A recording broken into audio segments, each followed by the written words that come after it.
অনেক সাজুগুজু করে চলে গেলাম সেনামা লঞ্চে প্রোগ্রামে। আমার এক কাজিনের ওয়েডিং সেরিমনি ছিল, তো তার জন্যই চলে গেলাম সেনামা লঞ্চে। আসসালামু আলাইকুম গাইস, কেমন আছেন? আশা করি সবাই ভালো আছেন। তাই চারিদিকে ঘুরছি আর একটু একটু করে ভিডিও করছি। বেশ অনেক সুন্দর করে ডেকোরেশন করে সাজানো, তার মধ্যে দুই একটা সেলফি তোলা শুরু করে দিলাম।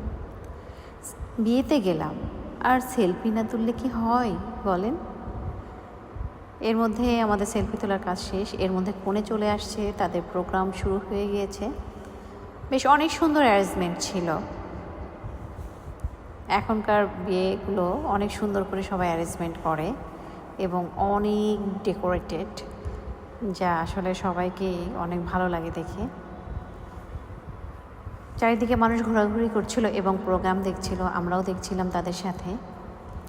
এবং সেনামা লঞ্চ অনেক সুন্দর করে সাজানো ছিল, অনেক সুন্দর, ওয়েল ডেকোরেটেড, নাইসলি ডেকোরেটেড, আসলেই অনেক সুন্দর। এর মধ্যে আমার দুই ছেলে রেডি হয়ে গেছে সেলফি তুলতে, আর তার মধ্যে আমরা একটু আনন্দ করছি দুজন মিলে। এত সুন্দর জায়গায় একটু আনন্দ না করলে কি হয় বলেন? তাই যাই হোক, সব মিলিয়ে প্রোগ্রামটা অনেক ভালো ছিল। তো সবাই ভালো থাকবেন, সুস্থ থাকবেন, এই কামনায় আবার কথা হবে।